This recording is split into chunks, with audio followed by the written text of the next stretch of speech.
សូមជូនរឿងគង់ហ៊ានកាលពីព្រៃនាយមានមនុស្សម្នាក់ឈ្មោះគង់មានប្រពន្ធពីរនាក់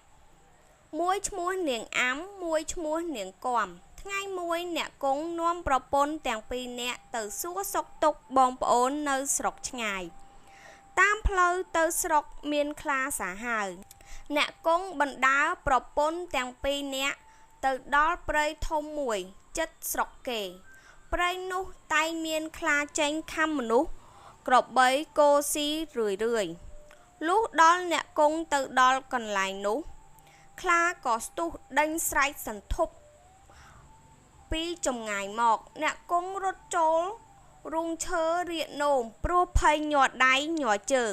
នាងអាំនិងនាងគំខំព្រួតគ្នាវាយខ្លានោះស្លាប់ទៅឯអ្នកគង់ឃើញប្រពន្ធវាយខ្លាស្លាប់ហើយ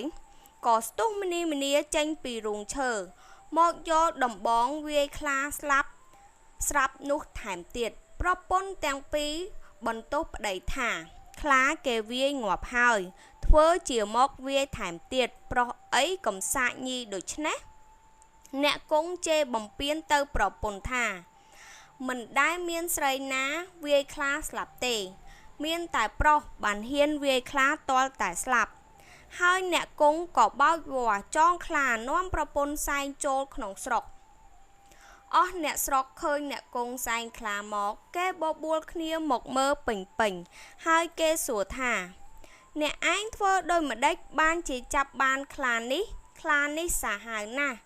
ហើយប្រពន្ធអ្នកគង់ក៏និយាយប្រាប់អ្នកស្រុកថាអ្នកគង់ឃើញខ្លាវាបោល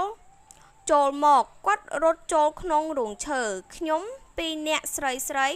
ព្រួតគ្នាវាយខ្លាទាល់តែស្លាប់អ្នកគង់ឮប្រពន្ធនិយាយប្រាប់គេដូច្នេះក៏បញ្ជោរំលោភប្រពន្ធថាមិនដែលមានស្រីណាខ្លាំងហ៊ានវាយខ្លាស្លាប់នោះទេមានតែប្រុសទៅខ្លាំងពូកែហ៊ានវាយខ្លាស្លាប់បានអ្នកគង់ក៏អួតប្រាប់អ្នកស្រុកថាកាលដែលខ្លាវាស្ទុះមកខាំខ្ញុំបានប្រើស្នៀតកុនពិសេសរបស់ខ្ញុំដូច្នេះបានជាវាវាយបានថាហើយអ្នកគង់ធ្វើជាលោតកុនវាយខ្លាឲ្យអ្នកស្រុកមើលឯអស់អ្នកស្រុកកោតខ្លាចអ្នកគង់តែរាល់គ្នាហើយឲ្យឈ្មោះថាគង់ហ៊ាន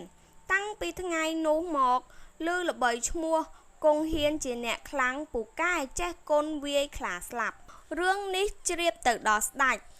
ចទ្រង់ឲ្យយកទៅចិញ្ចឹមធ្វើជាសេនាសម្រាប់ច្បាំងសង្គ្រាមលុះដល់យូរបន្តិចទៅ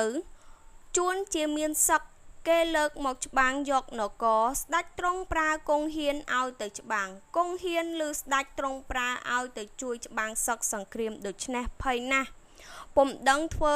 ម្ដេចនឹងប្រកែកបានត្បិតស្ដេចទ្រង់ប្រើហើយខ្លួនបានទាំងល្បីឈ្មោះជាអ្នកខ្លាំងពូកែផង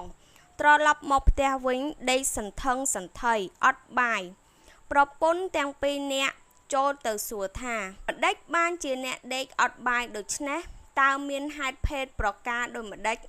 គង់ហ៊ានប្រាប់ថាត្បិតស្ដេចទ្រង់ប្រើឲ្យទៅច្បាំងសឹកឥឡូវនេះបងខ្លាចសឹកនោះណាស់មិនដឹងគិតធ្វើដូចម្ដេចទេប្រពន្ធឡើងឆ្លើយថាអ្នកកំព្រួយចិត្តធានាលើខ្ញុំទាំងអស់អ្នកក្រោបឡើងពិសាបាយឲ្យឆ្អែតងូតទឹកឲ្យសប្បាយខ្លួនចោះគង់ហ៊ានឮប្រពន្ធលួមលោមដូច្នេះបានធូរចិត្តក្រោកឡើងងូតទឹកស៊ីបាយរៀបគ្រឿងប្រដាប់នឹងទៅច្បាំងលុះរៀបរួចហើយដល់បានវេលាល្អក៏ចូលទៅក្រាបបង្គំលាស្ដេចទៅច្បាំងយកទាំងប្រពន្ធទៅផងគង់ហ៊ានជិះខាងក្បាលដំរីប្រពន្ធជិះខាងក្រោយមានរែពលហែហមអមមុខក្រោយជាក្បួនទ័ពត្រៀបត្រាពាសពេញលុះទៅដល់ចិត្តខ្មាំងសត្រូវមើលឃើញច្បាស់ប្រកបគង់ហ៊ានភ័យណាស់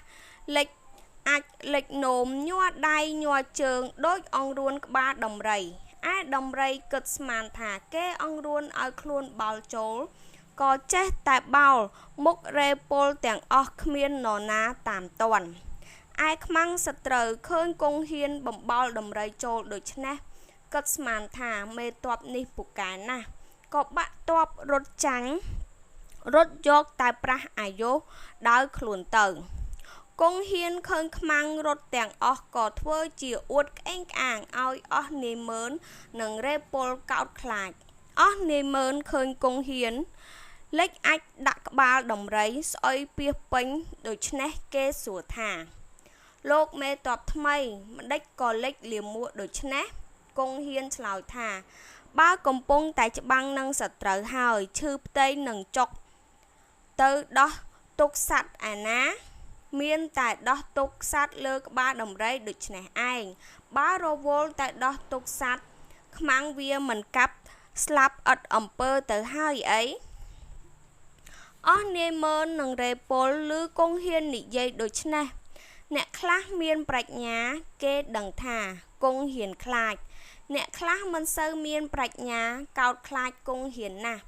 ឯគង់ហ៊ានបានឈ្នះទ័ពត្រឡប់ចូលមកនគរវិញហើយចូលទៅក្រាបបង្គំស្ដេច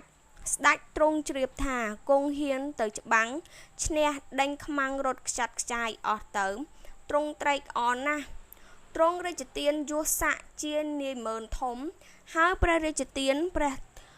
ទ្រព្យនិងគ្រឿងបណ្ដាការជាច្រើនតាំងអំពីថ្ងៃនោះមកគង់ហ៊ានរត់តែអួតខ្លាំងពូកែក្អេងក្អាងឡើងទៀតលុះក្រោយមកទៀតមានក្រពើសាហាវមួយចេះតែដេញខំមនុស្សម្នាអ្នកឈ្មួញដើររកស៊ីខាងជើងទឹកជើងកំពង់គេខ្លាចរអាគ្រប់គ្នាមិនមានអ្នកណាហ៊ានចុះងូតទឹកឬដើរទូកសោះអស់រាសពិបាកចិត្តណាស់រឿងនោះក៏ជ្រាបទៅដល់ស្ដេចទ្រង់ត្រាស់ប្រើគង់ហ៊ានឲ្យទៅចាប់ក្រពើឯគង់ហ៊ានឮបន្ទូលដូច្នេះនឹកភ័យណាស់ប៉ុន្តែមិនហ៊ានទៅតឹងព្រះបន្ទូលក៏ទទួលថានឹងយកអាសាសូមទ្រង់កុំព្រួយព្រះរាជហឫទ័យគង់ហ៊ានត្រឡប់មកដល់ផ្ទះនិយាយនឹងប្រពន្ធថាគេហងអើយឥឡូវនេះទ្រង់ឲ្យយើងទៅចាប់ក្រពើក្នុងទន្លេត្បិតក្រពើសាហាវណាស់ម្ដងនេះយើងឃើញថាមិនរួចខ្លួនទេមុខជាក្រពើខាំស្លាប់មិនខានពីមុនទៅលើគោកគ្រាន់នឹងមើលទៅឃើញឥឡូវនេះក្នុងទឹកធ្វើម្ដេចនឹងកិច្ចរួចប៉ុន្តែស្ដេចទ្រង់ប្រើហើយនឹងមិនទៅក៏មិនបានបើដូច្នេះមានតែទៅលោតទឹកឲ្យក្រពើវាខាំស្លាប់តែម្ដងទៅគង់ហ៊ានគិតគ្នានឹងប្រពន្ធដូច្នេះហើយក៏ហៅកូនក្មួយមកធ្វើជាទៅចាប់ក្រពើអស់មនុស្សម្នាមហាជនឮថាគង់ហ៊ានទៅចាប់ក្រពើក៏បបួលគ្នាទៅមើលពាសពេញលុះគង់ហ៊ានទៅដល់កំពង់ទឹកបានឃើញក្រពើហែលមកប្របច្រាំងត្រង់ទីដែលមានដើមឈើពីរដុះចិត្តគ្នាមានប្រកៀបគាត់ក៏ស្ទុះលោតចុះទៅក្នុងទឹកត្រង់នោះដោយគិតថាលោតទៅឲ្យក្រពើវាខាំស្លាប់ទៅទេប៉ុន្តែក្រពើវាឮសន្ធឹកគង់ហ៊ានលោតចុះក៏ភ្ញាក់ព្រឺតប្រឹងលោតឡើងដូចជាគេប្រហក់ក្នុងប្រកៀបឈើជាប់ពាក់កណ្ដាលខ្លួនរុលទៅមុខក៏មិនរួចថយក្រោយក៏មិនរួចគង់ហ៊ានមុជទឹកក្នុងទឹកងើបឡើងឃើញក្រពើជាប់នឹងដើមឈើដូច្នេះស្រែកបង្គាប់ឲ្យកូនក្មួយយកលំពែងមកចាក់កាប់ក្រពើនោះស្លាប់ទៅឯអ្នកមើលទាំងប៉ុន្មានគេគិតស្មានថាគង់ហ៊ានចាប់ក្រពើនោះបោះមកឲ្យជាប់នឹងមែកឈើក៏កោតខ្លាចគង់ហ៊ានក្រៃពេកគង់ហ៊ានបានឃើញក្រពើស្លាប់យ៉ាងដូច្នេះក៏រត់តែអួតក្អេងក្អាងខ្លាំងពូកែឡើងទៀតហើយចូលទៅក្រាបទូលស្ដេចថាខ្លួនចាប់ក្រពើចោលឡើងមកលើគោកស្ដេចទ្រង់ក៏សពព្រះរាជហឫទ័យប្រោះប្រទានយសស័ក្តិឲ្យគង់ហ៊ានឡើងធំលើសពីមុនទៀតព្រះរាជទានទាំងអំណាចនិងរង្វាន់ជាច្រើន